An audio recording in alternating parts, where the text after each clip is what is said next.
ओम शांति। 30 सितंबर 2022 आज की साकार मुरली। आज की मुरली से मुख्य 6 पॉइंट्स लिए गए हैं और ये 6 के 6 पॉइंट्स ही हमें धारणा मूर्त बनाने में बहुत सहयोग देंगे। इसलिए एक एक पॉइंट को समझते हैं और उसकी गहराई में जाने की कोशिश करते हैं। आज की मुरली में बाबा ने मुरली के सार में ही तकदीर की बात कही है। बाबा ने कहा, बच्चे, सबकी तकदीर बिगड़ी हुई है क्योंकि सभी इम्प्योर हैं, सभी अपवित्र हैं, इसलिए तकदीर बिगड़ चुकी है। सबसे बड़ी इम्प्योरिटी अगर देखा जाए तो द्वापर में क्या आई? हर एक अपवित्रता का जो कारण है वो कारण एक ही है, जड़ एक ही है, वो है देह अभिमान। जब देह अभिमान द्वापर में हमारे जीवन में आ गया तो अपवित्रता की शुरुआत हो गई। इसलिए हमारी तकदीर बिगड़ गई। तकदीर मतलब फॉर्चून, मतलब भविष्य। हमारा भविष्य बिगड़ गया। क्यों बिगड़ गया? क्योंकि हम देह भान की स्थिति में उस स्मृति में टिक गए कि मैं ये शरीर हूँ। जब इस स्मृति में टिक गए तो हमारे कर्म के ऊपर उसका बहुत प्रभाव पड़ा। हमारा कर्म भी अपवित्र हो गया, हमारा कर्म भी विकर्म बन गया और इसलिए हमारी जो तकदीर है, जो आने वाले जन्म थे, जो आने वाले वर्ष थे आत्मा के जीवन में, उनमें उसको दुख, अशांति, परेशानी होने लगी क्योंकि कर्मों का गलत खाता जुड़ने लग गया। इसलिए तकदीर हमारी बिगड़ गई। तो इसलिए बाबा ने बच्चों को कहा कि बच्चे, सभी की तकदीर अभी समय पर बिगड़ी हुई है क्योंकि हर एक आत्मा इम्प्योर है और अब तुमको बाप की श्रीमत पर चलना है और अपना और सबका फॉर्चून, अपनी और सबकी तकदीर, भविष्य, इसको जगाना है, इसको अच्छा बनाना है और सबको पवित्र बनने का रास्ता बताना है। लेकिन तकदीर को जगाने से पहले हमें खुद को जगाना पड़ेगा। ये बात हमें बार बार स्मृति में लानी पड़ेगी कि हमारी तकदीर सोई कैसे, हम में अपवित्रता आई कैसे। एकमात्र उसका कारण है देह अभिमान। इसलिए हर एक बुराई की जड़ कहीं ना कहीं हमें देह भान की तरफ खींच कर लेके जाती है कि हमारी स्मृति से हमें इस देह भान को निकालना है। यही एकमात्र उपाय है। परमात्मा के महावाक्य जो बाबा हमें सुनाते हैं, रोज़ वाणी में बाबा याद दिलाते हैं, याद करो तुम कौन हो, याद करो तुमने क्या पार्ट प्ले किया है, याद करो तुम किसके हो। तो ये यादों को हमें भी बहुत बार दिन में याद करना है। उसके बाद बाबा ने दूसरा पॉइंट जो दिया, उसमें बाबा ने ये पूछा बच्चों को कि कौन सी ऐसी आदत है बच्चों की जिससे बहुत भारी नुकसान हो जाता है। एक तो देभान को लिए हम पहले ही द्वापर से चल रहे हैं, तकदीर हम बिगाड़ चुके अपनी क्योंकि देभान का यूज़ किया और उसके बावजूद भी, अब भी ज्ञान लेने के बाद भी कुछ आदतें हम में ऐसी हैं जिससे हमारा बहुत नुकसान हो जाता है। तो बाबा ने वो आदतें बताई कौन सी हैं। तो बाबा ने कहा कि एक दूसरे को तुम बच्चे पत्थर मारते हैं।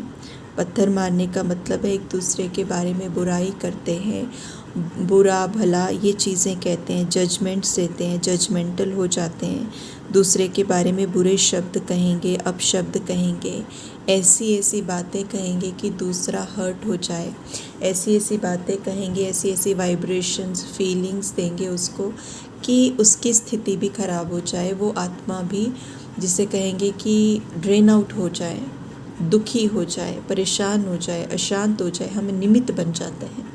तो इसलिए बाबा ने कहा, बच्चे, ये बहुत भारी खराब आदत है। अगर हम ऐसा करेंगे तो ज्ञान का पता होने के बाद, आत्मा का, परमात्मा का पता होने के बाद भी अगर हम ये करेंगे तो हम तकदीर को फिर सुला रहे हैं क्योंकि कर्म कितना खराब बन रहा है। तो हमारे कर्म का आधार भी हमारी सोच है, हमारे सोच का आधार हमारी स्मृति है। अब हमें ये देखना है मेरी स्मृति क्या है।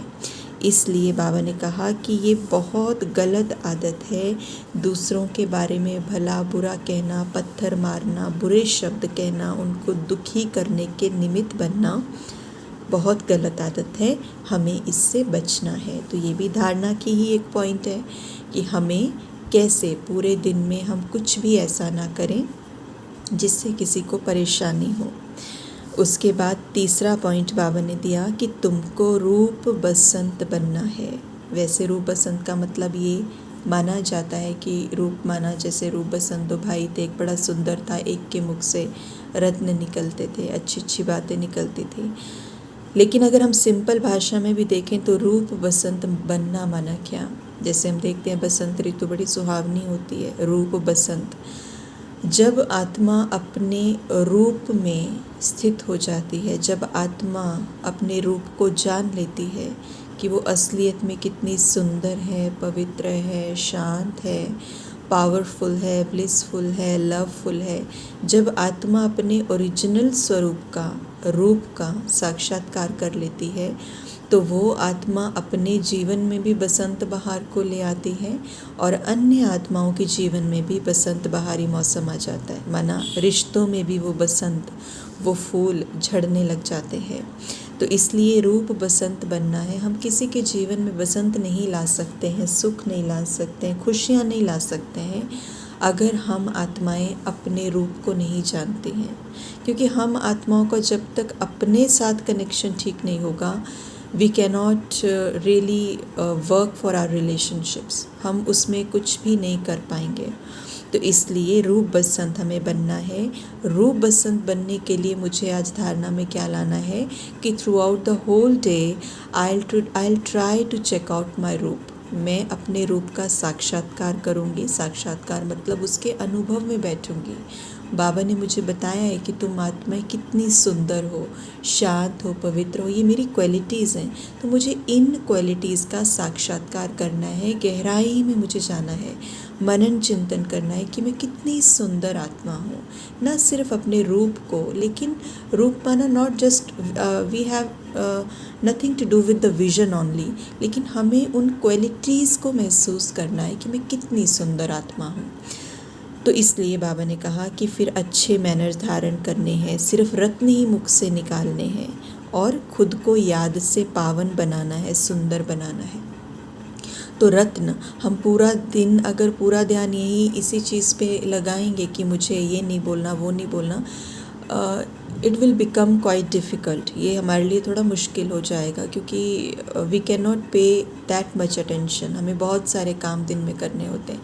लेकिन अगर मैं आत्मा अपने रूप को बार बार याद दिलाऊं, मैं कौन हूँ, मैं तो पवित्र आत्मा हूँ, मैं तो शांत हूँ, ये सत्य मुझे खुद स्वयं परमात्मा ने बताया है, उसके निश्चय में बैठना तो कर्म अपने आप सुधर जाएगा।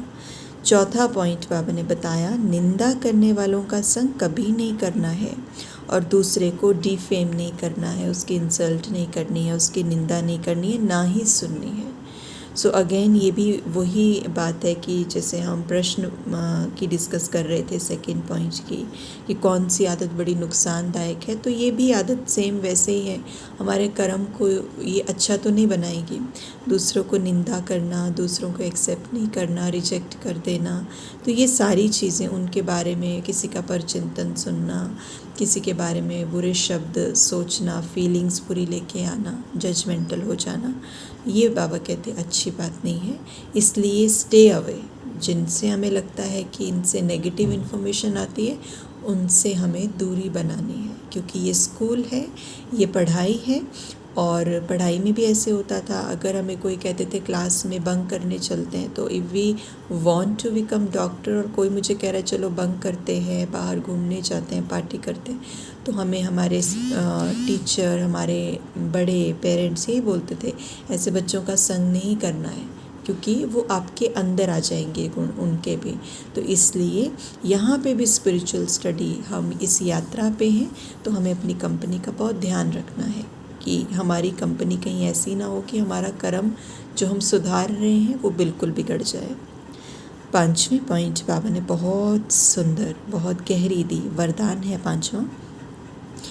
पांचवें पॉइंट में बाबा ये कहना चाह रहे हैं कि तुमको बाप की ब्लेसिंग सबको प्राप्त करवानी है, लेकिन कैसे? बाबा ने कहा प्रत्यक्षता और प्रतिज्ञा द्वारा सबको बाप की ब्लेसिंग्स प्राप्त करवाओ। प्रत्यक्षता और प्रतिज्ञा द्वारा, जिसका मतलब है प्रत्यक्षता भी हमें ही करनी पड़ेगी और प्रतिज्ञा भी हमें ही करनी पड़ेगी। और जब हम ये दोनों चीज़ें कर देंगे तभी दूसरे को बाप की ब्लेसिंग्स मिलेंगी। प्रतिज्ञा भी हमको करनी है, बाबा की प्रत्यक्षता भी हमको करनी है, तभी दूसरों को बाबा की ब्लेसिंग मिलेंगी। ठीक है, तो अभी प्रत्यक्षता हम कैसे करेंगे और प्रतिज्ञा हम कैसे करेंगे और इन दोनों चीज़ों को बाबा ने जोड़ा क्यों है उसको समझते हैं। बाबा ने कहा कि अगर तुम बच्चे प्रत्यक्षता का नगाड़ा बजाना चाहते हैं तो दृढ़ता संपन्न प्रतिज्ञा करो, जान की बाजी लगा दो। प्रतिज्ञा करना माना जान की बाजी लगा देना। आज बाबा ने ये डेफिनेशन दी है प्रतिज्ञा की। बाबा ने कहा जान चली जाए लेकिन प्रतिज्ञा नहीं जाए, प्रतिज्ञा नहीं जाए। अब कौन सी प्रतिज्ञा? प्रतिज्ञा वाली कैसी भी परिस्थिति में हार नहीं खा सकते, ऐसी प्रतिज्ञा करो तब प्रत्यक्षता हो। अब प्रतिज्ञा हम करें तब प्रत्यक्षता होगी और तब उनको बाप की ब्लेसिंग्स मिलेंगी। इसका मतलब कंप्लीटली जो वर्क है वो हमारे ऊपर होगा। ये जो एक्सपेरिमेंट हम दूसरों पे करने की कोशिश कर रहे हैं, दूसरों को बदलने की कोशिश कर रहे हैं, हम कई बार ये सोचते हैं उनको ज्ञान सुना देते हैं, उनकी बुद्धि में ज्ञान बैठ जाए, हम बड़ी बड़ी बातें उनको सुनाते, सब करते हैं। लेकिन आज के वरदान से ऐसा लग रहा है बाबा ने तो सारा काम हमारे ऊपर सौंप दिया। बाबा बोल रहे प्रत्यक्षता भी तुम करोगे, प्रतिज्ञा भी तुम करोगे। और प्रतिज्ञा क्या करनी है? इतनी दृढ़ प्रतिज्ञा हो कि कोई भी परिस्थिति आ जाए मैं हार ना खाऊँ। What does it mean? कोई भी परिस्थिति आ जाए लेकिन मैं आत्मा अपने स्वमान में इस तरह से स्थित हूँ कि मैं उस परिस्थिति में हिलूँ ना, मेरी स्थिति नीचे नहीं जाए। जब मेरी स्थिति नीचे नहीं जाएगी और जब मेरे आसपास की आत्माएं होंगी, जब वो मुझे ऐसा देखेंगी दैट ही और she is very stable, very calm, ये परिस्थितियों को कैसे हैंडल करते हैं, दैट इज़ द पॉइंट जब उनको परमात्मा का ज्ञान मिल जाएगा। दैट इज़ द पॉइंट जब परमात्मा की प्रत्यक्षता रिवील हो जाएगी। Because now what is happening, अभी हम खुद को परिवर्तन नहीं कर पा रहे। हमें इस पॉइंट पे सोचना है ध्यान से। हम सोचें, आप सोचिए अभी हमारे अंदर चेंज नहीं आया है। अभी सबको पता है we are into Brahma Kumaris, हम जाते हैं, हम ये कहते हैं परमात्मा हमें पढ़ाते हैं। बट व्हाट इज़ हैपनिंग, अब अगर हम घर पे हैं राइट, या हम अपने ऑफिस एरिया में हैं, तो जब हम काम कर रहे हैं, क्योंकि इंटरेक्शन तो कर ही रहे हैं, we can not hide our habits, हम अपनी आदतों को तो नहीं छुपा सकते हैं, बिहेवियर को नहीं छुपा सकते हैं। तो क्या हो रहा है ना, हर परिस्थिति में और लाइफ में हर सीन बदल रहा है, पूरे दिन में कितने ही सीन आ जाते हैं।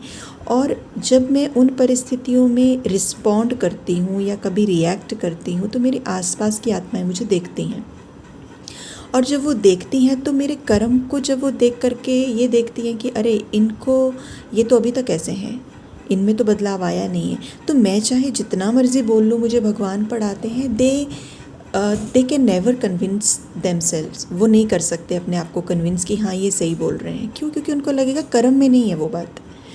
तो इसलिए बाबा ये कह रहे हैं कि प्रत्यक्षता के लिए प्रतिज्ञा ज़रूरी है, और प्रत्यक्षता भी तुमको करनी, प्रतिज्ञा भी तुमको करनी, और प्रतिज्ञा ये करनी कि आई विल नॉट फ्लक्चुएट, मैं परिस्थिति में, किसी भी परिस्थिति में हार नहीं खाऊंगी। मतलब मैं स्टेबल रहूँगी, स्थिर रहूँगी, आत्मिक स्थिति में रहूँगी, स्वमान में रहूँगी, इन एवरी सिचुएशन, हर कर्म में।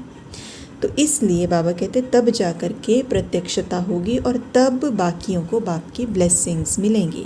अभी होता क्या है, मानिए हमने ज्ञान सुना दिया उनको, हमने सारा कुछ सुना दिया, हम उनको सेंटर पे भी ले आए, अब सेंटर पे सेवाएं भी होती हैं, अब वो हमारे साथ सेवा कर रहे हैं। अब सेवाओं में ही जब वो हमारा बिहेवियर देख रहे हैं जो कि हमने अभी नहीं बदला है, जब वो हमारी आदतें देखते हैं, जब वो देखते हैं इनको तो गुस्सा भी आ जाता है, ये तो डोमिनेटिंग भी हो जाते हैं, बॉसीनेस भी दिखा देते हैं, तो वो फिर ज्ञान में आते आते भी क्या होता है, दे विदड्रॉ, वो क्लास मिस कर देंगे, मुरली में नहीं आएंगे, कहेंगे इनको ये तो 10 साल हो गए ज्ञान में चलते हुए, ये तो ऐसे हैं। So this is very important for me, the complete focus should be on my self, मुझे खुद को कैसे बदलना है, and that will be the biggest service, that will be the greatest service. तो इसलिए मुझे ऐसे सेवा करनी है। छठा पॉइंट बाबा ने बताया, लवलीन स्थिति का अगर अनुभव करेंगे तो स्मृति और विस्मृति के युद्ध में समय नहीं जाएगा। अब स्मृति विस्मृति का युद्ध कैसे होता है? थ्रू आउट द डे कभी याद है मैं तो आत्मा हूँ, मैं तो शांत हूँ, मैं तो बाबा की संतान हूँ, परमात्मा मुझे पढ़ाते हैं, बाबा कितना अच्छा है, बाबा तो मुझे पढ़ाता है, मैं कितनी महान आत्मा हूँ, है ना। तो ये सारी चलता है चिंतन, स्मृति है तो हम सबके साथ बहुत अच्छे बात करते हैं।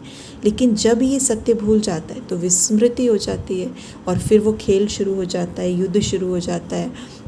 कभी खुद को समझाते हैं, कभी दूसरे को समझाते हैं। तो बाबा कहते हैं परमात्म प्यार में खोए रहो, परमात्मा के प्यार में, संबंधों की अनुभूति में, अपने स्वरूप में खोए रहो। तो क्या होगा? स्मृति और विस्मृति के युद्ध में समय नहीं जाएगा।